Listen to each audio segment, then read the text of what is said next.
नहमदुहु व नुसल्ली अला रसूलिहिल करीम। मैं कल्ब की गहराइयों से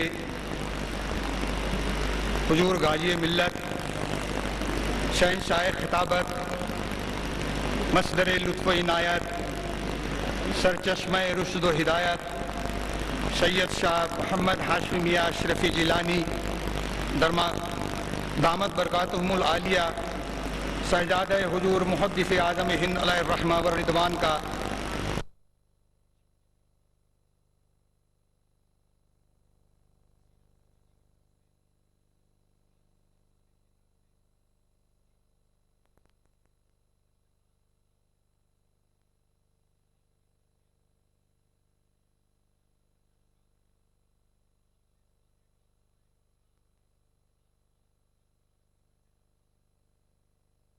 में सिद्दीक़ अकबर की यादगार, अदालत में सैयदना फारूक आज़म के मजहर, सखावत में सैयदना उस्मान गनी के परतक, सुजात में हैदरी शमशीर, बाबा सैयद हाशिम महाराज जी हुजूर नूर पुरनूर पैगम्बर मोहम्मद सल्लल्लाहु अलैहि वसल्लम के वंशज हैं। हाशिम महाराज ने अपनी तमाम उम्र प्रेम, शांति, एकता तथा देशव्यापी भाईचारे के लिए दी है। उन्होंने कई देश जैसे America, Canada, United kingdom, New Zealand, Australia, Holland, south Africa, Mauritius, Sri Lanka, Pakistan, Bangladesh जैसे कई अरब देशों का भ्रमण कर इस्लाम एवं शांति का समाचार फैलाया है तथा कई आध्यात्मिक शिविर, कई संगोष्ठी, मल्टीफेथ स्टडी रिसर्च सेंटर द्वारा अपना संदेश दिया है ताकि लोगों को सच्चाई एवं दया के मार्ग पर चलाया जा सके।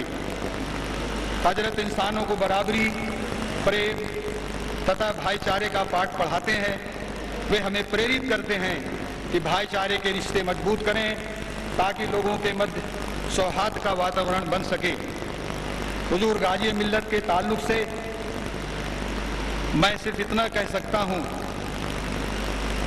कि जब तक बिका न था कोई जानता न था, आपने खरीद कर अनमोल कर दिया। हमारे हरदिल अजीज वजीर आला मोहतरम जनाब डॉक्टर रमन सिंह जी दयावान, जन दर्शन में दुखियों की मदद करने वाले, हर वक्त सूबे छत्तीसगढ़ की फलाह व बहबूदी, तरक्की की सोच रखने वाले, जिनके मार्ग निर्देशन में आज हर पिछड़ा पसमंदा तबका तरक्की की नई राहें तय कर रहा है। उनके मार्गदर्शन में, उनके मंत्रिमंडल के सहयोग से आज मुस्लिम समाज, सिख समाज, ईसाई समाज, सिंधी समाज एवं हर समाज आज अपने को पिछड़ा महसूस नहीं करता। चाहे अल्पसंख्यक आयु हो, चाहे मदरसा बोर्ड हो,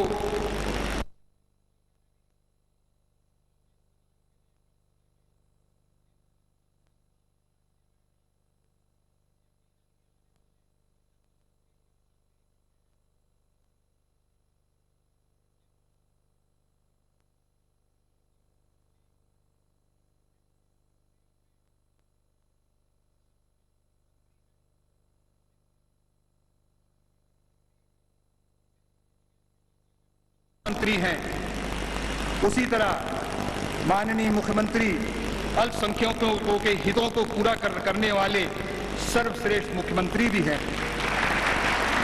मैं मुस्लिम भाइयों से गुजारिश करता हूं कि वो वजीर आला के हाथ मजबूत करें और उनका साथ दें। मैं माननीय मुख्यमंत्री जी का अभिनंदन करता हूं, स्वागत करता हूं, इस्तकबाल करता हूं। आपके प्रयास से वक्फ बोर्ड के अस्तित्व में आने से प्रांत के लाखों मुसलमानों में हर्ष की लहर है। साथ ही मैं अभिनंदन करता हूं इनायत अली जी का, दिलीप सिंह होरा जी का, एजाज जी का, सगन मुंदड़ा जी का, मुर्तिजा वनक जी का। मैं अभिनंदन करता हूं सीरत कमेटी के तमाम ओहदेदारान और मेंबरान के साथ साथ जिन लोगों ने भी इस प्रोग्राम में हमारा साथ दिया। मुस्लिम कानूनों में की श्रृंखला में वक्फ विधि एक महत्वपूर्ण कड़ी है। इसका संबंध मुसलमानों की समस्त पाक पवित्र धार्मिक दान एवं समस्त सामाजिक व आर्थिक व्यवस्थाओं से जुड़ा हुआ है। वक्फ विधि पैगंबर सल्लल्लाहु अलैहि वसल्लम द्वारा स्थापित सिद्धांतों पर आधारित है, जिसका उद्देश्य यही है कि वक्फ का लाभ लाखों मानव जाति को मिले। अतः संसद के दोनों सदनों में वक्फ अधिनियम 1995 को रचित किया गया और माननीय राष्ट्रपति द्वारा 22 नवंबर 1995 को लागू किया गया। वक्फ का आशय उस चल एवं अचल संपत्ति से है जिसको मुस्लिम धर्म में विश्वास करने वाले किसी व्यक्ति ने श्रद्धापूर्वक स्वेच्छापूर्वक किसी कार्य के लिए दान किया हो, जिसको मुस्लिम विधि के अनुसार पवित्र धार्मिक अथवा दान योग्य माना जाता है, जिसके अंतर्गत मस्जिद, ईदगाह, इमामबाड़ा, दरगाह, खानका, मकबरा, कब्रिस्तान तथा सभी किस्म की मुस्लिम संस्थाएं जो वक्फ से संबंधित हैं, जिनमें मुतवल्ली, खादिम, मुजावर, सज्जादा, नशीन, अमीन वगैरह सब शामिल हैं। अल मुख्तसर ये कि अल्लाह अज्जा वजल की मुकद्दस अमानतों की हिफाजत का जुम्मा वक्फ बोर्ड के पास रहता है। इस वक्त मुल्क में 18 वक्फ बोर्ड काम कर रहे हैं। छत्तीसगढ़ राज्य वक्फ बोर्ड के इस वक्त करीब 810 फाइलें रजिस्टर्ड वक्फ की बोर्ड में पिछले कई सालों से रुकी हुई हैं एवं 430 वक्फ रजिस्ट्रेशन अभी करना शेष है। करीब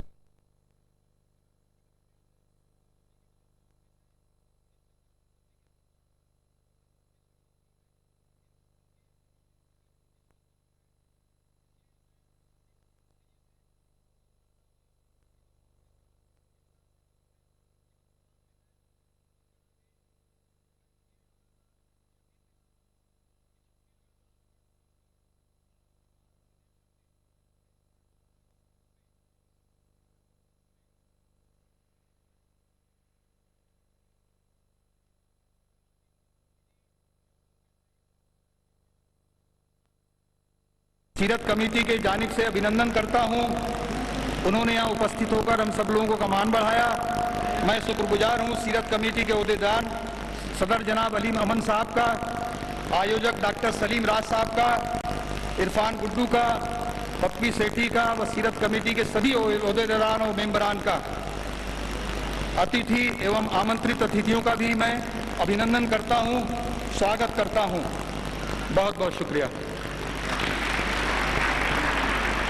वक्फ बोर्ड आपके सामने अपने ख्यालात का इजहार कर रहे थे। ये बात तो अज़र मिनशम तो हर आदमी जानता है कि छत्तीसगढ़ को बने हुए कितने दिन हुआ, लेकिन इस छोटे से राज्य में वक्फ बोर्ड की जो कैफियत है उसका अंदाज़ा आप इसे लगाइए कि यूपी, बिहार, पंजाब, आसाम में जो जायदाद है और जो वक्फ बोर्ड है उसमें छत्तीसगढ़ का अहम मकाम है, क्योंकि छत्तीसगढ़ में जितनी भी वक्फिया जायदाद, कब्रस्तान, दरगाह, मदरसे, इनकी जो हैसियत है वो एक मिसाली है। और इस वक्फ बोर्ड ने सेंट्रल वक्फ बोर्ड से जब राब्ता कायम किया तो वहाँ वालों ने कहा कि छत्तीसगढ़ में जो वक्फ बोर्ड बनेगा और उसकी जो हैसियत होगी उसका मकाम ही अलग होगा। और मेरा जहाँ तक ख्याल है इसी हैसियत को ध्यान में रखते हुए माननीय मुख्यमंत्री महोदय ने जिस वक्त हमारे संचालक गण लोग चेयरमैन के साथ आपके पास मिलने के लिए गए तो इस सिलसिले में आपने बिला ताखिर इस बात का इजहार किया कि वक्फ बोर्ड बनने के बाद आपको जो काम सौंपा गया है आप उस पर ध्यान दें। इन लफ्ज़ों का कहना इस बात की दलील है कि वक्फ बोर्ड के प्रति हमारे मुख्यमंत्री कितने जागरूक हैं।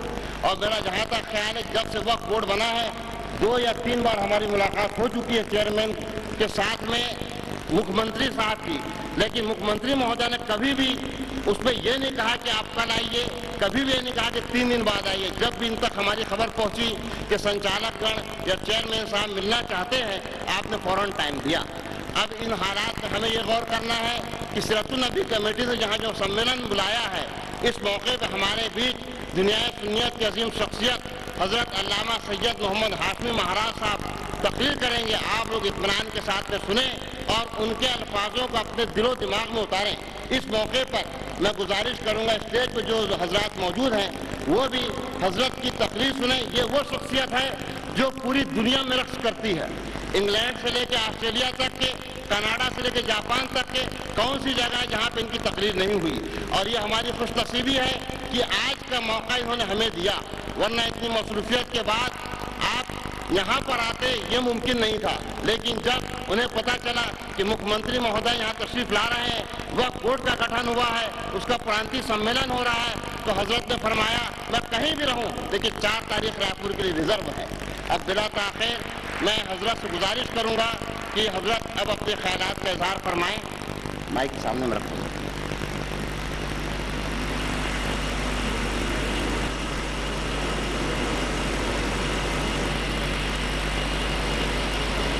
एक धार्मिक आध्यात्मिक परिवार का सदस्य होने के नाते भारत की पवित्र धरती पर 7 शताब्दी से मेरा परिवार रहा है, चल रहा है, मालिक ने चाहा तो चलता रहेगा।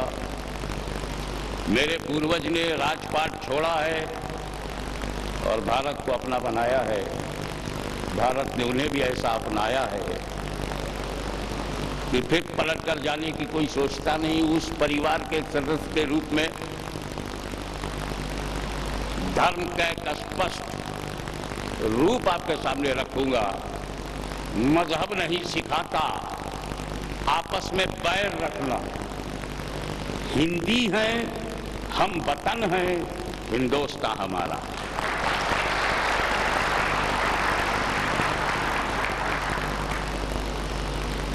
अरे जब खुदा ही भारत पर मेहरबान हो, जब रचयिता ही अपनी रचना पर दयालु हो, जिस हिंदुस्तान को खुद खुदा पसंद करे, कोई क्या बिगाड़ेगा? जब भारत में इतना दम हो तो बम क्या करेगा? कारण बताता हूं आपको, स्पष्ट कारण बताऊंगा। रुपया पैसा देना, नौकरी देना, जॉब देना, लाइसेंस देना, तो ये हमारे माननीय मुख्यमंत्री जी के भाई आपका खेल है। लेकिन मौसम दे देना, धरती आसमान दे देना, जलवायु और इन्वायरमेंट दे देना, ये तो अमेरिका के भी हाथ में नहीं है।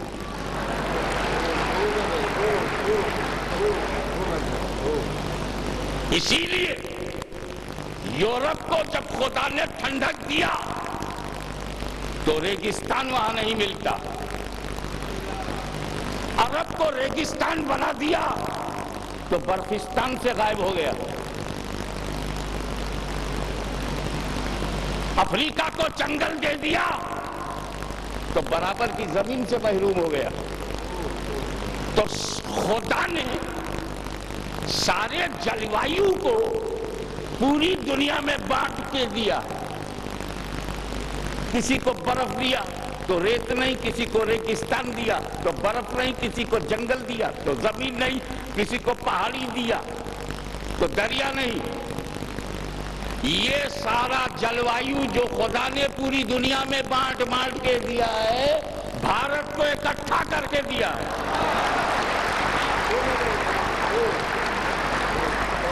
बर्फिस्तान देखना है तो हिंदुस्तान में आओ, रेगिस्तान देखना है तो हिंदुस्तान में आओ, हेवी बारिश देखना है तो हिंदुस्तान में आओ, और ख्वाजा खाजगान देखना है तो हिंदुस्तान में आओ।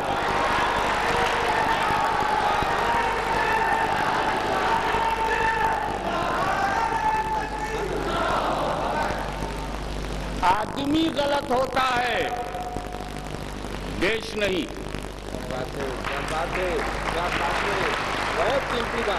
सिटीजन गंदा है, सिटी नहीं। कंट्री गंदा नहीं है, जमाना खराब नहीं है। झूठ मत बोलो, जमाना बदल गया।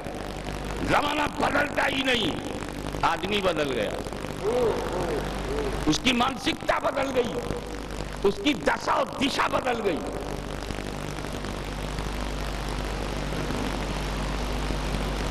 जमाना कभी खराब नहीं, तो तुम अच्छे हो जाओ, सब अच्छा है।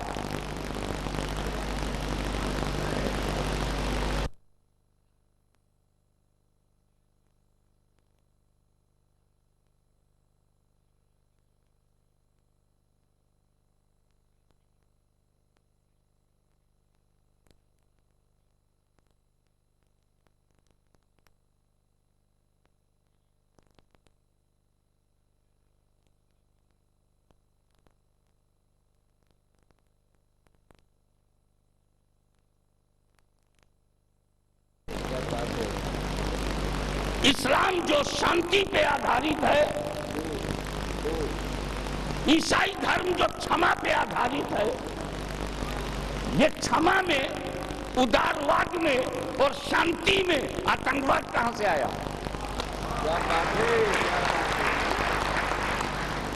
जब तक तुम धर्म से कटोगे नहीं, आतंकवादी बनोगे नहीं। मैं ये हर धर्म के बारे में कह रहा हूं, चैलेंज है मेरा। एक छोटा सा धर्म, गुरु परिवार में जन्म के कारण, थोड़ा बहुत अध्ययन के कारण, कुछ अपने महापुरुषों के दिए हुए ज्ञान की छत्र छाया में मेरी चुनौती है कि किसी भी धर्म में आतंकवाद, उग्रवाद, बेगुनाहों का कत्ल, बेकसूर लोगों का मर्डर,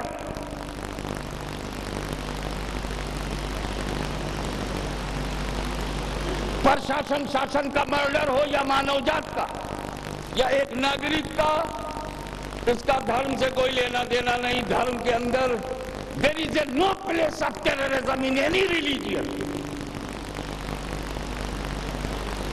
क्योंकि धर्म तो मन की शांति के लिए है, आत्मा के शुद्धिकरण के लिए है।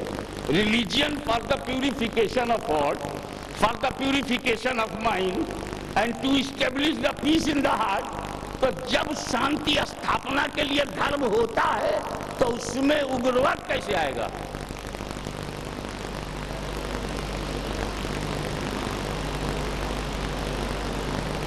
यही वजह है कि आतंकवादी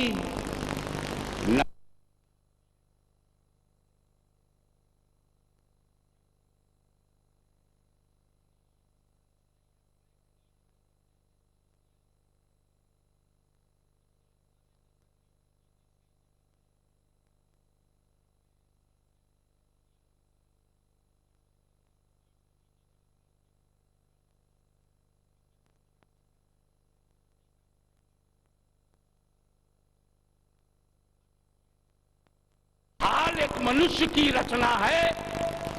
आज का शासन प्रशासन अगर एक मनुष्य की रचना है, उसे तोड़ने से शासक का मन टूटता है, तो आदमी तो खुदा की रचना है। क्या तुम खुदा को मानते हुए खुदा की रचनाओं को बिला वजह बर्बाद करोगे? मजहब नहीं सिखाता आपस में बैर रखना।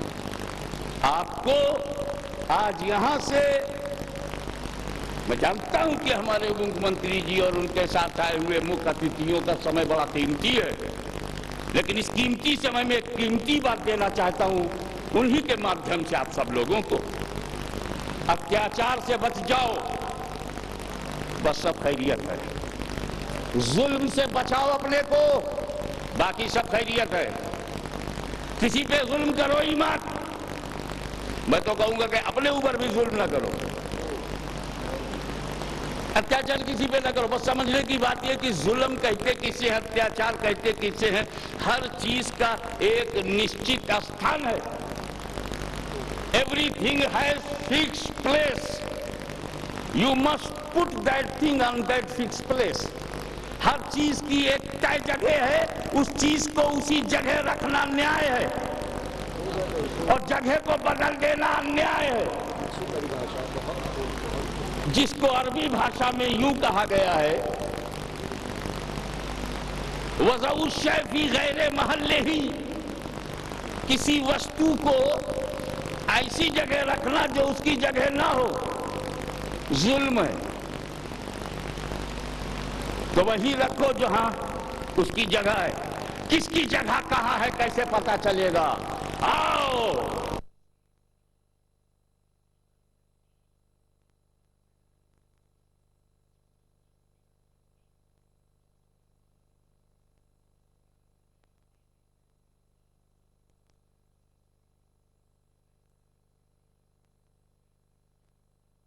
विश्वरूपम, हे मेरे दयालु तू ही वर्णन योग्य है, तेरी ही निकट शरण की प्राप्ति है, तू ही सृष्टि का रचयिता एवं विश्वव्यापी है।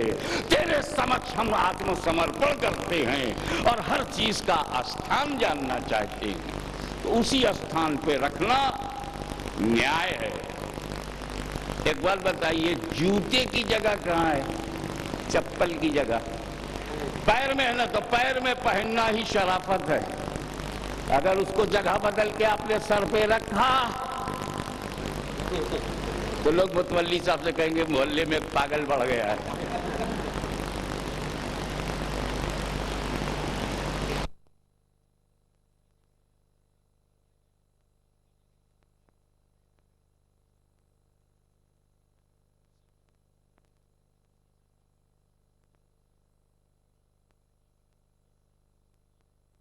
बीवी भी इत्तेफाक से आपकी अर्धांगिनी भी 25 साल की है, दोनों की उम्र एक है, लिंग एक है, जात एक है, फिजिकली दोनों एक है, लेकिन एक बहन है, एक बीवी। अगर जगह बदल दो महापाप है, बड़ा अत्याचार है कि बीवी को बहन की जगह और बहन को बीवी की जगह ले जाना स्थान परिवर्तन अत्याचार है। जिस स्थान पर जो होना चाहिए था वहीं रखना इंसाफ है। अब मुझको बताओ कि सारी दुनिया, सारा समाज ये अंदर है कि बाहर है? ये मेरा ताज, समनाली ताज जो 600 वर्ष पहले मेरे पूर्वज पहनकर आए थे, जिसे आज हम निर्वाह कर रहे हैं, ये हमारा crown, spiritual crown which is on my head, ये मेरे अंदर है, शरीर के अंदर है या बाहर है?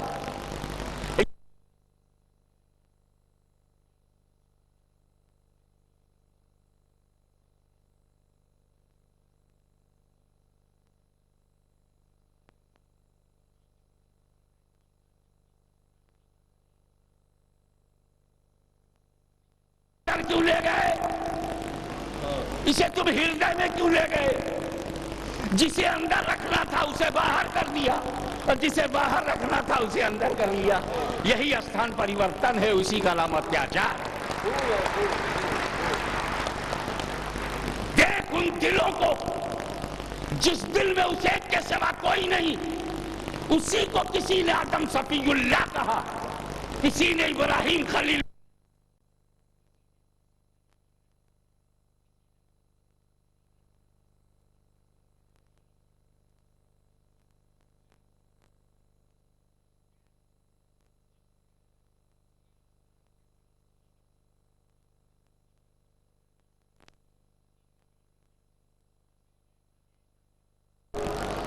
हर वली का दिल है।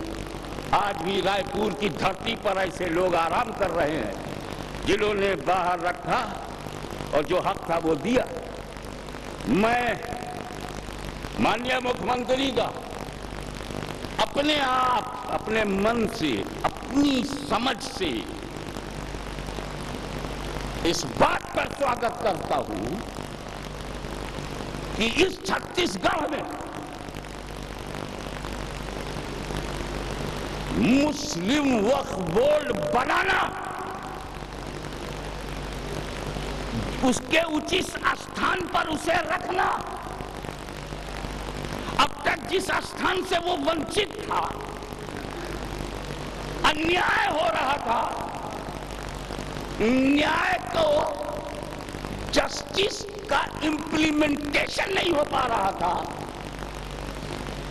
जब हकदार को हक नहीं मिला था, 56 साल बीत गया, 58 साल इंतजार में चला गया, एक झटके में हकदार को हक देने की ताकत का नाम मुख्यमंत्री है।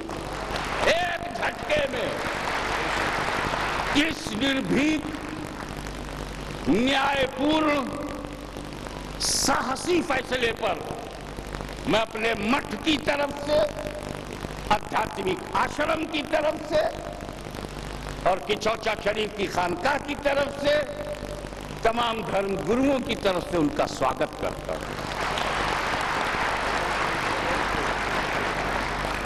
अब जब लोग कोई डिपार्टमेंट बनाते हैं तो जो मेरी नॉलेज है, क्योंकि मैं कश्मीर से कन्याकुमारी तक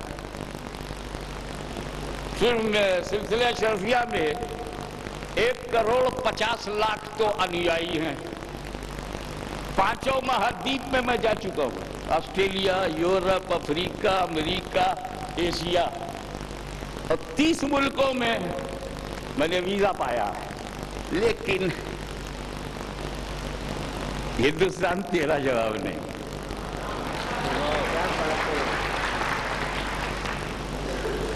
क्योंकि और देशों में अमीर की बुनियाद पर स्टेटस बनता है। Capitalism is a backbone of the status in America, in Canada, in European countries and many progressive countries. Economy is a base. अमीर, millionaire, billionaire, multi billionaire, great state, बड़ा स्टेटस है, मल्टी बिलियनर। और भारत में आओ, बादशाह गया, राजा गया, sir झुकाया, नवाब गया, सर झुकाया, अमीर गया, सर झुकाया, मगर उस दर का नाम न नवाब नवाज, न बादशाह नवाज, न अमीर नवाज, नाम रखा गया गरीब नवाज।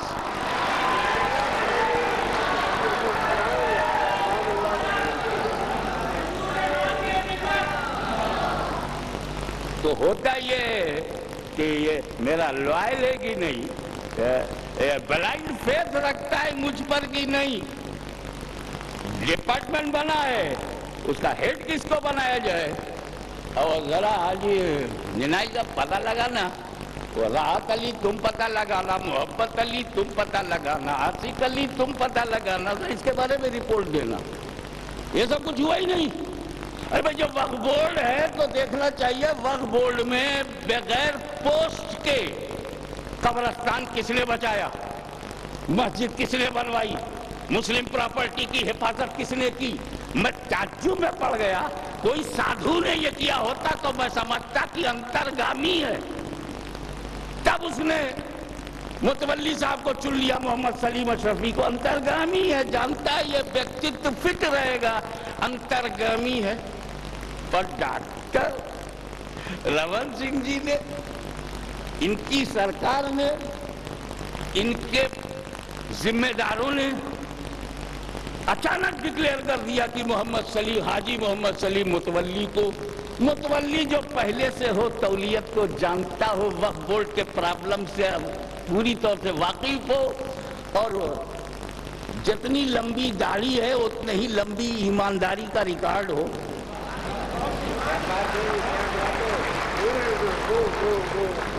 ये बहुत ही अच्छा चिन्ह दिखाई दे रहा है जो छत्तीसगढ़ के 36 के आंकड़े को 100 तक ले जाने की क्षमता रखता है।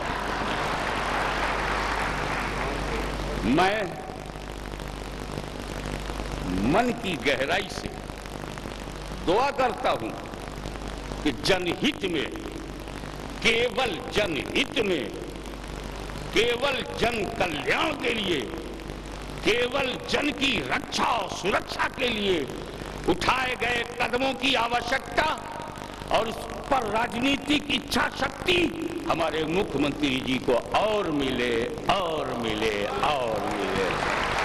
खुदा हाफिज, फी अमानिल्लाह। अब इसके बाद मैं माननीय मुख्यमंत्री महोदय से गुजारिश करूंगा कि तशरीफ लाएं और अपने ख्यालात का इजहार फरमाएं। माननीय मुख्यमंत्री महोदय।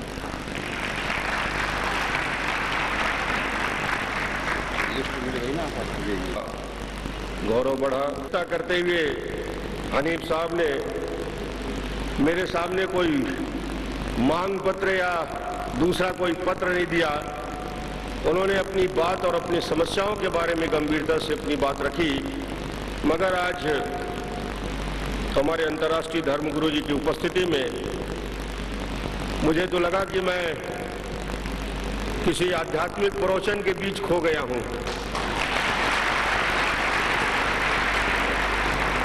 किसी वाणी में कितनी ताकत होती है, कितनी ऊर्जा होती है, कितनी शक्ति होती है।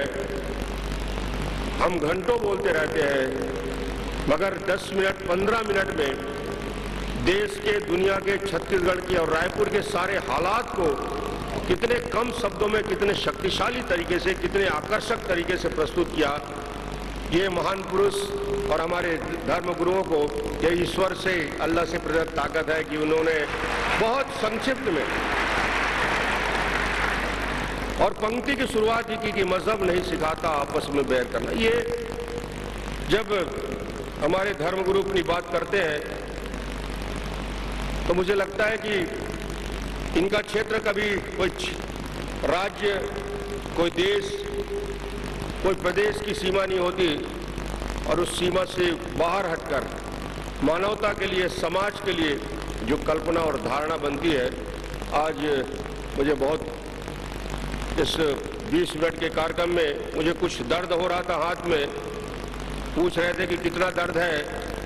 हमारे इस 15 मिनट में मुझे लगा कि ये सारा दर्द मेरा समाप्त हो गया है। ऐसी शक्ति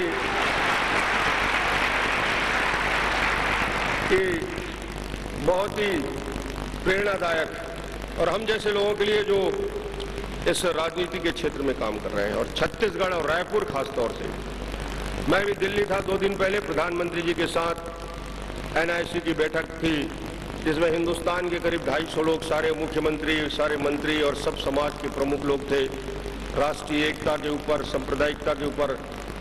तो मैंने अपनी बात रखी कि छत्तीसगढ़ ऐसा राज्य है हिंदुस्तान का जिसने इस 5 साल में, मैं 50 साल का इतिहास नहीं बताना चाहता, मगर 5 साल में हमने दुनिया के सामने, देश के सामने ऐसी कौमी एकता का मिसाल कायम की है कि दुनिया के लोगों को, देश के लोगों को छत्तीसगढ़ आना पड़ेगा और यहाँ आके देखना पड़ेगा कि हिंदू, मुस्लिम, सिख, ईसाई, दुनिया के सारे समाज कितने भाईचारे के साथ, प्रेम के साथ, एकता के साथ रहते हैं। और ये मिसाल मैं हिंदुस्तान के बाहर जब जाता हूँ तो मैं छत्तीसगढ़ को चिन्हित करके बोलता हूँ कि आप दुनिया की बात मत करें, छत्तीसगढ़ जैसे छोटे राज्य में आके देखें कि किस प्रकार से एक भाई दूसरे भाई को गले लगाता है। मैं अभी मोहम्मद साहब को बता रहा था कि आज से 8 दिन पहले पाकिस्तान से चल के 19 बड़े उद्योगपति जो पाकिस्तान में काम करते हैं, बहुत बड़ा इन्वेस्टमेंट है पावर के सेक्टर में, उनका स्टील के सेक्टर में, और दूसरे 19 उद्योगपति पाकिस्तान से सीधा दिल्ली आए और दिल्ली से चल के सीधा छत्तीसगढ़ में आए और रायपुर आए। मैंने पता लगाना चाहा कि ये सारे उद्योगपति छत्तीसगढ़ और रायपुर कैसे आए।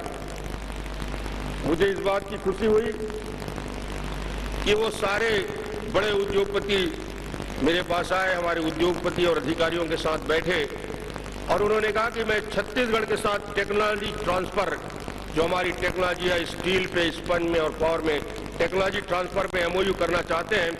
और 2 घंटे के बैठक में 450 करोड़ का MOU हमने पाकिस्तान के उद्योगपतियों के साथ किया। मैं जब केंद्र में मंत्री था तो मुझे आग्रह आया कि राजनांदगांव के, जहां से मैं लोकसभा का सांसद रहा, जो मेरा कार्य क्षेत्र है, वहां के हॉकी के मैच में पाकिस्तान की टीम वहां आना चाहता है। मैंने दिल्ली अटल जी से बात किया, बाकी लोगों से बात किया, मैं कि पाकिस्तान की हॉकी टीम हिंदुस्तान में और वो भी राजनांदगांव में हमारे राष्ट्रीय स्तर के प्रदर्शन में आना चाहती है। तुरंत उसको हमने परमिशन दिलाया और मुझे गर्व है इस बात को कहने, 5 साल हो गए लगातार। पहले 1 टीम आती थी, अब 2 टीम आती है हर साल यहाँ खेलने के लिए। और यहाँ से जाने के बाद उनकी आंख में आंसू रहते हैं कि ऐसा स्वागत, ऐसा सम्मान छत्तीसगढ़ में जो वातावरण का निर्माण हुआ है, ये मिसाल के तौर में वो अपने अपने क्षेत्रों में जाके बताते हैं कि किस प्रकार से हम रहते हैं, किस प्रकार से भाईचारा है, प्रेम। और किसी प्रदेश को तरक्की करना है, किसी देश को तरक्की करना है। हम एक मिट्टी के बने हैं, एक पानी पीते हैं, एक हवा है, एक वातावरण है। जैसे आज पूरे आध्यात्मिक प्रवचन में जो विषय था, जब मिट्टी एक है, खून का रंग एक है, किसी के भी हाथ को काटो तो खून का रंग लाल ही निकलेगा। डॉक्टर रमन को यदि ब्लड की जरूरत हुई तो किसी कौम को नहीं तलाशेगा, अपना ग्रुप ही मिलाएगा। यह ग्रुप इन सब में से मिल सकता है जो मेरा ग्रुप हो सकता है। उपासना पद्धति हो सकती है, अलग होनी चाहिए, होती है, हजारों अलग अलग तरीके हैं, पर जिसे हम मानते हैं अपनी अपनी उपासना पद्धति में, उसका सम्मान करना, उनके बताए रास्ते पे चलना, वो धर्म की अपनी परिभाषा के अनुसार। और धर्म कहीं किसी भी व्यक्ति को न हिंसा करने की इजाजत देता, न धर्म किसी को अपमानित करके इज्जत देता। धर्म में सद्भावना, प्रेम और एकता और भाईचारे की बात है, और मुझे लगता है कि इन सारी बातों को हम आगे बढ़ा रहे हैं। कुछ विषय जो मेरे सामने चर्चा में आए थे, और छत्तीसगढ़ के बारे में खास तौर से मैं जब पूरी जानकारी ले रहा था, और वक्फ बोर्ड के गठन के बाद छत्तीसगढ़ की जो पूरी वक्फ बोर्ड की संपत्ति है उसकी जवाबदारी भी होगी, और आज छत्तीसगढ़ में ही 430 वक्फ बोर्ड रजिस्ट्रेशन करना भी बाकी है, और बहुत सारे मामले वक्फ की संपत्ति के बारे में मैं जब जानकारी ले रहा था तो 2500 करोड़ की संपत्ति वक्फ के पास है। इतने दानदाताओं ने बहुत पहले धर्म के नाम से इस संपत्ति को उन्होंने दिया, उसका सदुपयोग होना चाहिए। जिस काम के लिए दिया गया उस काम के लिए उसका उपयोग होना चाहिए, वो चाहे मस्जिद निर्माण हो, ईदगाह हो, इमामबाड़ा हो, मकबरा निर्माण हो, कब्रिस्तान हो, ये सारे अलग अलग क्षेत्रों में जो वक्फ की संपत्ति है जिसका उपयोग सदुपयोग होना चाहिए। मुझे उम्मीद है कि वक्फ बोर्ड के गठन के बाद मोहम्मद सलीम असरफी साहब और सारे हमारे साथी बेहतर तरीके से इसके काम को अंजाम देंगे, और जिस उपयोग के लिए 2500 करोड़ की संपत्ति है उसका 100% उन्हीं मदों में, उन्हीं चीज़ों पे इसका उपयोग हो, ताकि समाज के गरीब तबके के लोगों को इस बात का एहसास हो कि हमारे लिए समाज के प्रमुख लोग काम कर रहे हैं। कुछ बातें मेरी ध्यान में है कि कार्यपालन अधिकारी की नियुक्ति है, बोर्ड के अधिकारियों की नियुक्ति है, बोर्ड के संचालन के लिए अन्य वित्तीय प्रबंधन की बात है। जब हमने वक्फ बोर्ड का गठन कर दिया तो आप चिंता मत करिए कि बाकी समस्याओं का निदान करने की जवाबदारी भी मेरी है, उसका सबका समस्या का निराकरण समय रहते और छत्तीसगढ़ की वित्तीय स्थिति को देखकर हम करेंगे। बहुत अच्छा लगा मुझे आज आपके बीच आकर, ऐसे कार्यक्रमों में आने से, ऐसे कार्यक्रम में पहुंचने में हमको भी आने वाले समय में बेहतर तरीके से काम करने का दिशा निर्देश मिलता है।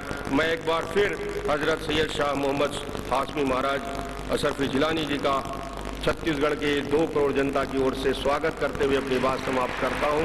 आप आते रहें, आपका मार्गदर्शन मिलता रहे, और ऐसे उच्च कोटि का आध्यात्मिक भाषण या प्रवचन में कहूंगा मुझे बहुत दिन बाद सुनने के मिला, और ऐसा अवसर मुझे मिले, आप फिर पधारें छत्तीसगढ़ में, आपका स्वागत है।